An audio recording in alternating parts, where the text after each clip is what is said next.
Assalamualaikum warahmatullahi wabarakatuh. A'udzubillahi minasyaitonir rajim. Bismillahirrahmanirrahim. Alhamdulillahirabbil alamin. Wassalatu wassalamu ala asyrofil mursalin sayyidina Muhammad wa ala alihi wa sahbihi ajma'in. Rabbi shrah li sadri wa yassir li amri wahlul 'uqdatam min lisani yafqahu qawli. Amma ba'du. Bagi itu jamaah salat subuh yang selalu dirahmati Allah.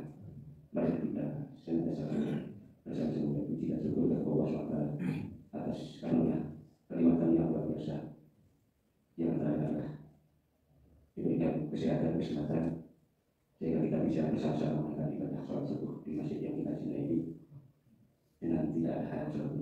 Semoga Allah SWT menerima ibadah kita. Allahumma amin. Salawat dan salam berikutnya salukan kepada Nabi kita Muhammad SAW. Jamaah sholat subuh yang dirahmati Allah. Kita telah mengetahui bahwa saya telah menyampaikan kepada jemaah semuanya yang telah mengetahui bahwa ada 4 faktor baik dan yang lebih baik, dan juga ada 4 faktor jelek dan yang lebih jelek lagi. Setelah kita mengetahui 4 hal tersebut, maka kita akan mengetahui dari buahnya, yaitu 4 faktor juga. Sesuai dengan perkataan Ali bin Abi Thalib, di mana kita akan mengetahui 4 faktor 4 atau hasil dari yang mengetahui dari 4 jelek dan 4 baik, maka kita akan mengetahui 4 faktor dan hasilnya, yaitu antara lain sesuai dengan perkataan Ali bin Abi Thalib. Yang pertama adalah man istaqo ila jannati sa'a ila khair. Barang siapa merindukan surga, maka ia akan segera melaksanakan kebaikan-kebaikan. Jadi buah daripada kita akan merindukan surga adalah selalu akan melaksanakan kebaikan atau perbuatan yang baik atau kebaikan apa saja sesuai dengan syariat agama. Baik pada tetangga, baik sama teman, baik pada saudara-saudara kita, baik muslim maupun non muslim, termasuk juga baik dalam menjalankan ibadah, baik ibadah yang sifatnya wajib atau makruh maupun sifatnya bagaimana dalam sunnah. Ini pasti akan semangat kita akan dirindukan oleh surga Allah SWT. Dan yang kedua, buahnya adalah waman asfaqo minan nari intaha manis syahwat. Barang siapa takut dengan siksa neraka, maka dia akan berhenti dari mengikuti hawa nafsu. Jadi kalau kita takut benar-benar takut dengan siksa neraka, maka kita akan menjauhi perbuatan yang sebenarnya adalah hawa nafsu. Kita tahu bahwa hawa nafsu adalah yang akan yang akan ditumpangi oleh setan. Setan itu senang dengan hal yang mungkar. Tidak. Sebaiknya kalau kita itu sudah muslim harus di atas perbuatan setan. Jadi bukan kita itu menghilangkan hawa nafsu, tapi kita akan melarang hawa nafsu yang sifatnya adalah mungkar. Maka dari itu mari kita bagaimana hati kita bisa merasa takut dengan siksa. Yang ketiga, ibu jamaah salat subuh yang dirahmati. Yang ketiga adalah waman ya asolat bil maut intahamas alaihi ladat. Barang siapa yang meyakini datangnya kematian, maka ia tidak akan terlena dengan kesenangan duniawi. Jadi maksudnya adalah kalau kita meyakini datangnya kematian, kita tidak akan terlena dengan kesenangan duniawi. Kita tahu dunia ini adalah suatu permainan, suatu bisa dikatakan cobaan. Orang yang sudah senang dengan sifat-sifat keduniaan, biasanya ini akan terlena dengan dengan tujuan yang utama, itu nanti di akhirat. Maka dari itu boleh kita senang tapi jangan berlebihan, sedang-sedang saja.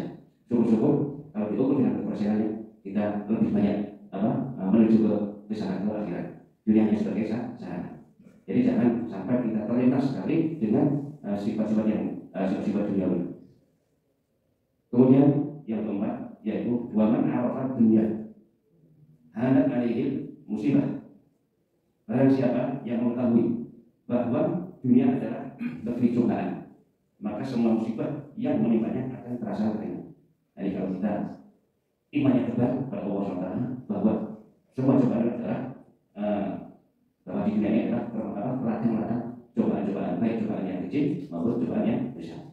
Cobaan yang kecil misalnya kita contoh kecil aja, tidak punya uang, seperti pada hari ini menjelang Lebaran, orang sudah berpikir bagaimana keluarga kita itu pasti akan membutuhkan sarana-sarana baik yang sifatnya harta benda, pakai baru dan sebagainya. Ini bisa tidak punya, ini adalah suatu cobaan. Maka kalau kita mengerti bahwa itu di dunia ini ada cobaan, maka nanti suatu musibah ini adalah suatu anggapan yang sangat ringan.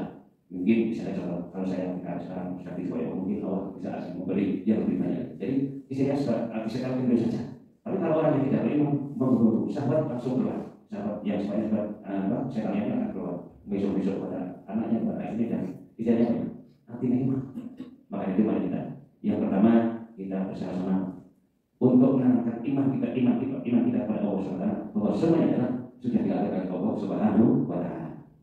Bapak Ibu sama seluruh yang dirahmati Allah, demikian yang bisa saya sampaikan. Yang tiga hal tersebut yaitu tentang hal yang baik dan yang lebih baik. Yang kedua adalah perkara yang jelek dan yang lebih jelek, dan semuanya itu akan kita tahu bahwa dari semuanya itu kita akan memetiknya, akan memetiknya bahwa semua itu kalau kita didasari dengan iman, maka kita tahu bahwa semuanya intinya adalah di dunia ini adalah suatu tempat ladang permainan neraka. Dan kita berharap dengan demikian insya Allah akan memberi kelugaran dalam arti rezekinya, kesehatannya, dan kita akan menumbuhkan hati kita akan lebih dekat lagi kepada Allah SWT dan akan dibalas nanti di akhiratnya itu surga Allah SWT. Amin. Bapak Ibu jamaah tersebut yang dirahmati Allah, hanya ijazah yang saya sampaikan. Apabila ada kesalahan menyampaikan keunggulan pada malam ini, pada pagi hari ini, saya mohon maaf yang sebesar-besarnya. Dan selama saya memandu salat isya dan salat maghrib ada kekurangannya, ada kesalahannya, semoga Allah yang kepada saya, dan saya mohon maaf yang sebesarnya yang dalam hal menunaikan kewajiban kita sebagai tugas baik sebagai imam maupun dalam menjalankan ilmu dalam kegiatan kultur ini. Assalamualaikum warahmatullahi wabarakatuh.